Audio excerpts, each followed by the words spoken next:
Yeah, I will be posting the recording on LMS for you guys, or for those who are not gonna attend. It's not gonna be a very long class.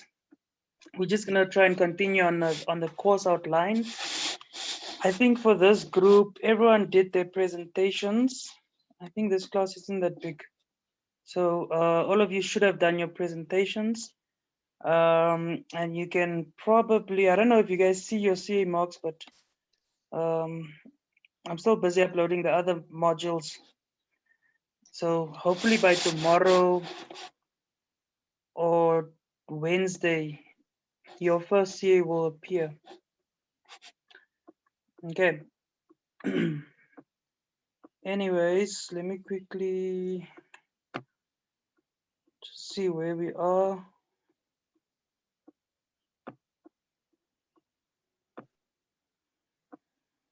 Okay, can everyone see my screen? Yes, sir.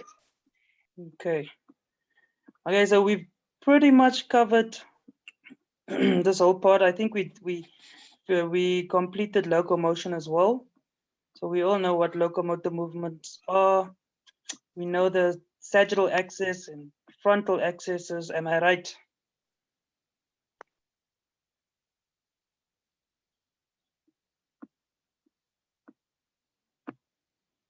Okay. Let me quickly add.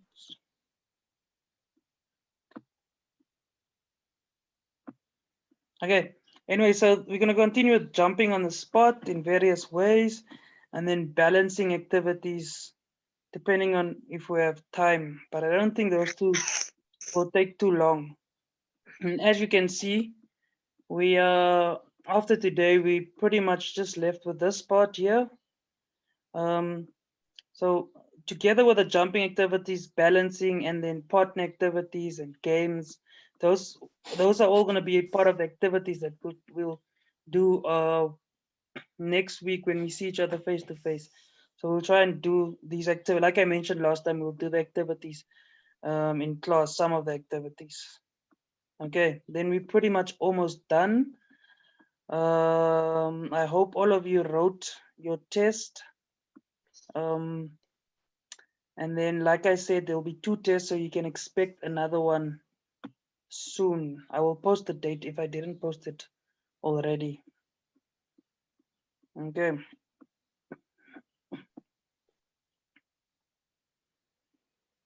Anyways, what am I doing? Okay, so we're gonna continue with jumping. So when we usually do jumping, I don't know if I've already mentioned it in class. Um, always when we do jumping, balancing, running, whatever activity, even in locomotive, there's different locomotive movements. It's always nice or important to know what it means. So basically, to determine, not determine, define what that specific movement is. Okay, and then for jumping, we also need to know how to describe it, and then also what the reasons for jumping is. Why do we jump? Um, in our physical, or not just in our classes, but in any type of activities, any on a daily basis, whatever the case might be. Okay, so for that, quickly gonna go through this. Okay, so when we look at jumping, before I get to this slide, um, the reasons why we jump is usually for distance and for height. Okay, and then you can also just jump as a form of exercise. Okay, we know jumping directly relates to plyometric type of exercises. When we talk about plyometrics, we talk about different types of jumping. So jumping for different types of heights, and people usually jump or do those plyometric exercises to strengthen their lower body muscles, to become more explosive, um, and just to become fit and stay healthy as well. Okay, and then also jumping is usually very important in a lot of sports, because most sports or a lot of sports obviously involves jumping, right? And the better you can jump in a sport that focuses a lot on jumping, obviously the better you'll do, the better you'll be able to compete. Okay, so when we talk about sports, we talk about obviously the most direct and obvious one would be long jump and high jump. Okay, so the reasons why we jump, like I said, is for distance and for height. So those two events directly relate to jumping activities. Because for long jump and triple jump, you jump for distance, and then for high jump, obviously you jump for height to try and get over the bar. Okay, and then the next thing, oh no, not the next thing, together with those two activities, like I said, those are the most direct activities. However, you must be able to also identify other sports where jumping is involved. Okay, it's nice to sometimes, if you run out of ideas in your class and you want to present the class, rather than focusing on a specific um, type of jump, you can maybe look at a sport that involves jumping, whether it's playing netball or a manipulated form of netball where you take away the rules for the youngsters and then they need to jump and try and intercept balls, block shots. Even basketball is a nice activity to do that as well. And then other sports might be volleyball, and I don't know, I can't think of any. There's a lot of other sports as well. Okay, so those are the reasons why we jump. And then there's also phases. It's not in this slides, but there's also phases that we look at. Okay, and it goes with these aspects. When we talk about biomechanical aspects, we talk about uh, the influences. What influences how you jump, how far you jump, or how high you jump. So this is basically this what you are seeing here. It's the biomechanical aspects. Okay, so the first one is velocity at takeoff, so which means the speed at which you approach a jump for distance is going to determine how far you can jump. Again, and the second one here is angle of takeoff. So obviously the angle at which your body is lined when you take off, that's also going to determine how well you jump or how far you jump. And then the last one here is height of the center of mass. So how low do you go before you take off? Because if you go down too low, it's going to be too much effort to pick up that body weight and actually propel it. Okay, so those are the three things that determine how you jump. Okay, and then the phases for jumping, which I mentioned, which I said is not in these slides, is the first one is, where's my mouth? Okay. The first one is takeoff. So this is the first phase of any type of jumping, whether you are jumping out of excitement, exercising, jumping in a sport, whatever the case might be. So the takeoff is the first phase, and then usually the second phase would be the flight phase. So that's when the body is in the air, how you control the body, what you do with your arms. Okay, there's specific skills you can actually use to keep your body in the air for longer. And if you go look at long jump or high jump, those techniques are usually, those athletes use those techniques to try and keep the body in the air for longer so that they can travel forward or upwards for longer, which increases their distance. And then the last one, the third phase for jumping is landing, which is very important. Is how you land. Okay, so this is important, especially for physical education, for junior primary, for young kids. They need to learn how to take off, okay, how to keep momentum or try and make their jump longer, and then also land safely. Okay, so the landing is also very, very important. Okay, and then here they just give the long jump rules and regulations. For you guys, this isn't important yet. I think from second year, you start looking at the different sports and the rules and whatnot. Okay, so we're gonna skip that. So here they've got the phases. I said the phases isn't here. Here's the phases. Anyways, so like you can see here, there's a takeoff, flight, and then landing. The approach phase only comes in when you are doing a specific event, like long jump or triple jump. But if you do normal jumping activities in your class for your kids, these are the three that you focus on. Take off. Okay, so what do they do with their legs, etc., their arms, and then flight mode, well, not flight mode, that is on your cell phone.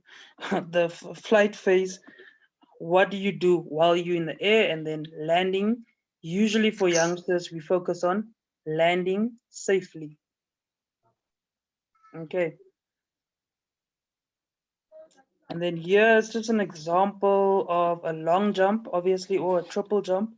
And you'll see from takeoff here, you'll see what this person does, this athlete. He throws his arms in the air. So very important when we do jumping activities, what we do with our arms is also going to determine how successful a jump is. Okay, so they swing the arms forward, spread the legs, and then here he tucks back his leg. Whoa. Why they're not in this class? Why is she calling me? Anyways, then he brings back his leg, and that's gonna keep him in the air for longer. Okay, so he's decreasing the size of his body, and then he gains more distance.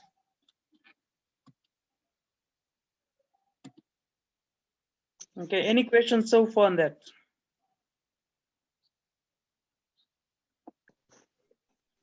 Nothing. Okay, let me quickly.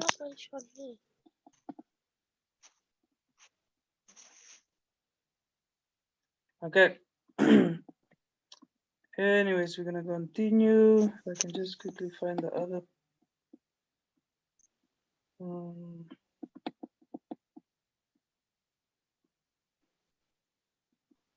Can you guys still see my screen?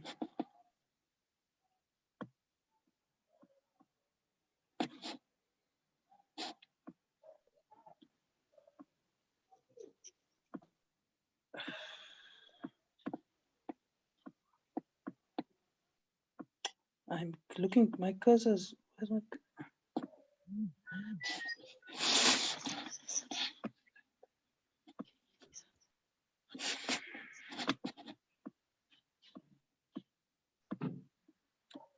Okay, let me quickly share this one.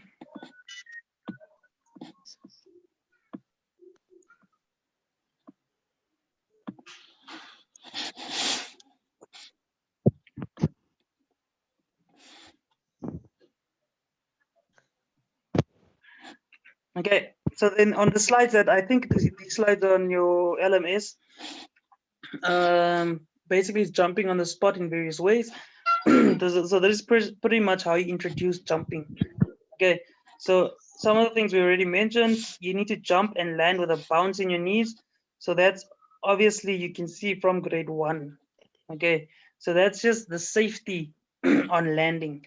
If you don't bend your knees on the landing, then you don't absorb the force or the shock, and then a child can hurt himself, or over time, if he doesn't do it correctly, it can hurt his joints, his knee joints, ankles, etc., etc. Okay, so it's very important to always bend your knees. I will show you a video in a while just on those techniques as well. And then jump and perform a shallow landing. So jumping like a bouncing ball. So this is very similar to hopping as well. It's just to get the movement, and then by that you will learn how to absorb force as well. And then on jumping on the spot, in varying positions on your limbs while in the air. What? I don't understand what they're saying. Anyways, hold your arms in the air while jumping. Hold one leg while jumping. Make a star while jumping, etc., etc. Okay, so doing different movements, playing maybe a game, making different movements. This will also not just help develop the lower body strength or explosiveness, but it will also be an entertaining and fun activity for the youngsters if they have to try and do different maneuvers while they are jumping. Okay, and then as the grades, this is just progression. So for grade 2, you jump and perform a deep landing. So you jump high into the air and land in a crouching position, which is similar to what we just said. Jump and land with bouncing your knees like a rabbit hiding from a dog. I don't know what that means, but it is there Okay, jump and show wide, narrow, twisting shapes in the air while jumping. Like we said, try and do different movements. This will later progress into other activities like tumbling, for instance. So we do it at a young age or elementary age, so that later on when we introduce gymnastics into, which is one of the popular physical education subjects, then it will be easier for them to obviously do that. Again, then jump and perform a deep landing. Perform single consecutive jumps on the spot, landing on both feet. Concentrate not on the jump, but on resilient.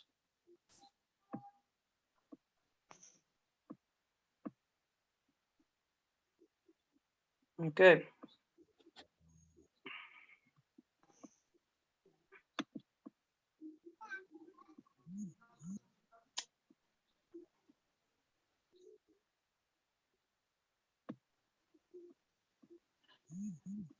Anyways, are we still together? Yes. Yes, sir. Well done. Yes, sir. Okay, thank you.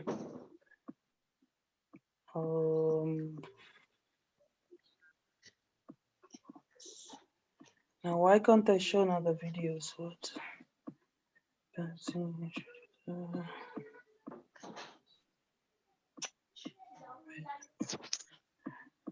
Just give me a moment so that I can figure this thing out.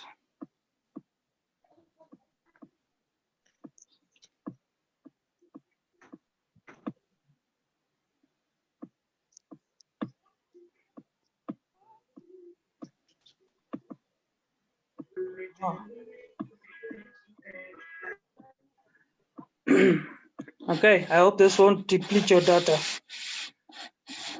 So I'm just gonna play a little video where they show the techniques just on how to land, etc., etc. Can everyone see them? See my screen? Yes, sir. Okay, Yes, sir. thank you.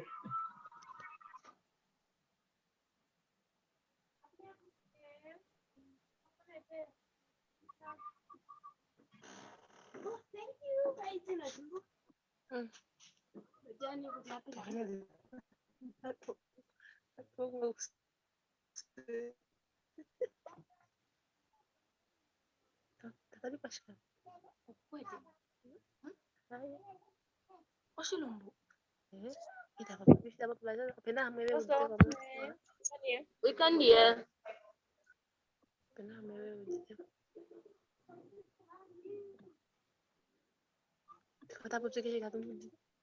Ngaku yashafika ko. Ozominga nashongera katoshokola to mukola. Tapo pinga. Jadi nyengere tapo pi Wali trengo kanga ndine chavino Is that person speaking or what? Because we can't hear what he's saying. You can't hear. Yes. As long as you can see, you Yes. can see.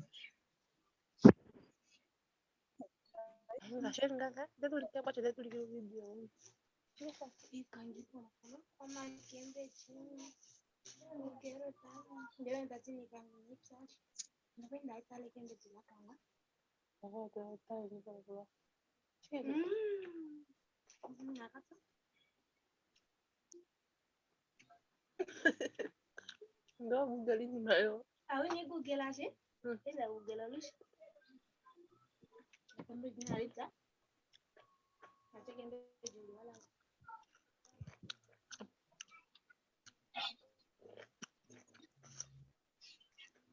Sasa tumundi tende wapi? Oriano. Wala limoja. Hapo wala mama niko. Atulia hadi kwa.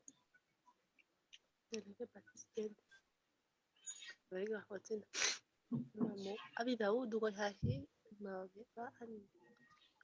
Nawe kodite ko? Ma ndu titeka shashi ma ko. Ndu titeka shashi.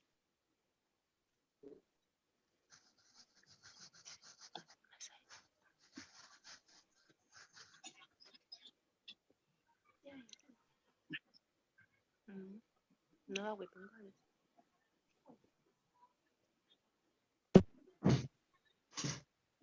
Kids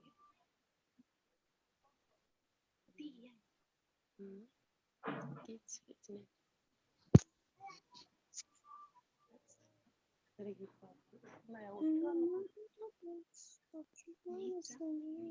Melissa, please go to volume if you can't hear.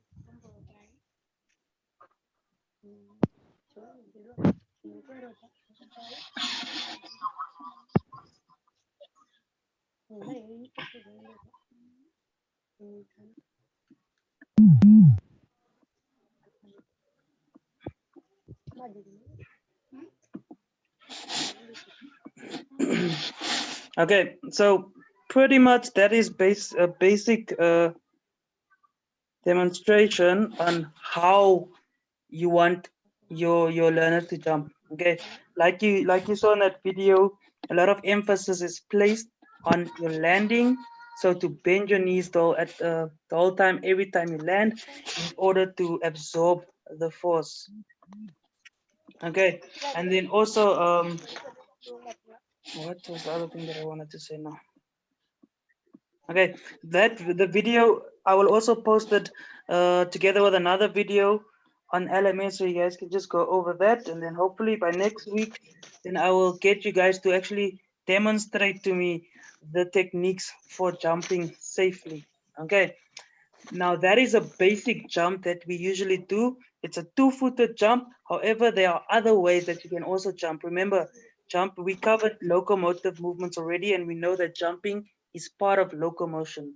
Okay, so jumping together with hopping and leaping, they all fall under one category in locomotion.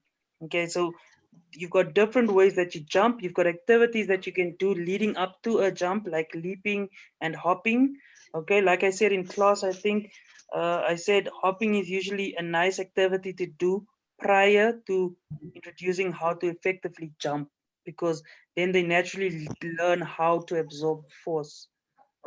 Okay, and then other ways of jumping is also, you don't have to take off on both feet, but you can also take off from either foot, so from one foot and then land on both feet, or you can take off on one foot and then land on that same foot. That would also be categorized as a form of hopping as well. Okay, and then not just jumping forward or uh, into your frontal axis, but also doing lateral movements. So literally jumping from side to side, where you take off one foot and you land on the opposite foot, going either to your right side or to your left side. Those are different ways in which you can do that.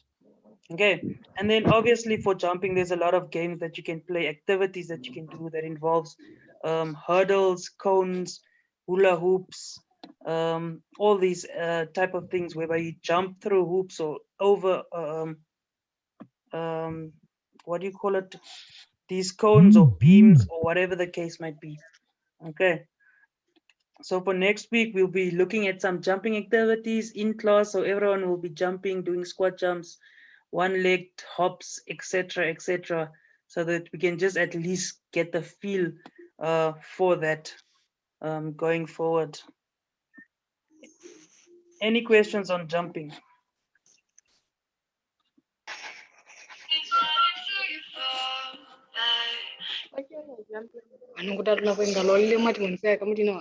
Is Loida your class rep?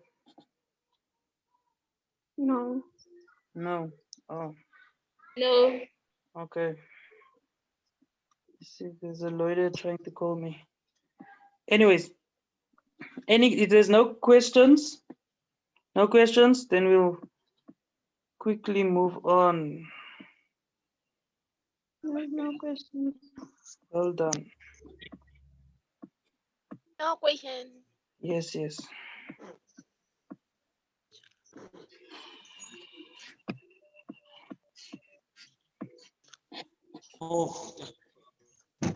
Remember when.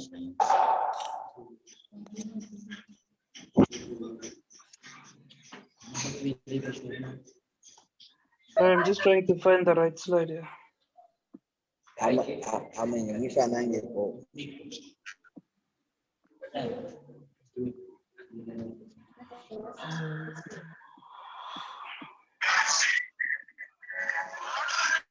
What is Strada standing for?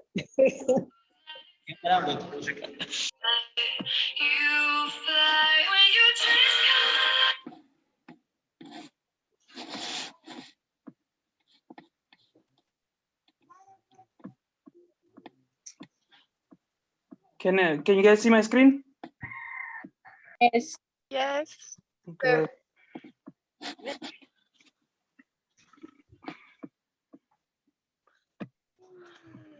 There, Yes.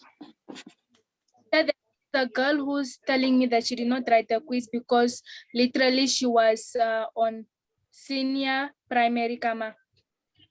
On senior primary. What girl? The Yes. girl that's calling me or what? No, sir. Uh, So, sir, can I give her your number? Because she's asking if I can give it to her. ish. I don't know. My number's been going around. Students are calling me the whole time, every day, through the weekends, in the evenings. But give her my number so that I can see what we can do. Okay. Anyways. Okay, so the next part in the course outline is just balancing activities. I think we have an idea about what that is. So it's pretty much controlling your body, finding the line of your center of gravity. That's going to pretty much determine how stable you can be. Okay, so I'm just going to start off with it and then we'll end off. So it's defined in Webster as ability produced by even distribution of weight on each side of the vertical axis. We all know what the vertical axis is now. And an aesthetically pleasing integration of elements. Okay, so for elementary children experience two types of balancing. It's static balancing and dynamic balancing, almost similar to this the flexibility stretching, right? You get dynamic stretching, static stretching. The one involves movement, the other one is no movement. Okay, so static balance is little or no movement, and dynamic balancing is balancing while moving. So for instance, walking on a beam or trying to balance on an object while moving, etc., or even walking on your hands would be a dynamic balance. Okay, so remember that's just how to define balance or balancing, and then also there are two types of balancing, static and dynamic. Okay, so static is maintaining a desired shape in a stationary position, like a handstand, a headstand, or even balancing on one leg, doing a squat and then holding a squat position at a low position, for instance, would be static. And then dynamic balance is maintaining an imbalanced position while moving, moving or stopping. Okay, so for instance, side to side hops, where you do lateral movements, where you jump off the one leg to your right hand side and you land on your right leg while balancing, trying to stay balanced on that right foot, and then doing the opposite movement back onto your left foot. That would be an example of also dynamic balancing combined with the static principle as well. Okay, so the examples they give here is weight transference, jumping, like I just mentioned, throwing, and then also traveling. When they talk about traveling, they talk about other locomotive movements. So hopping on one leg, jumping, galloping, or whatever the case might be. Okay, so traveling is basically the same thing as locomotor.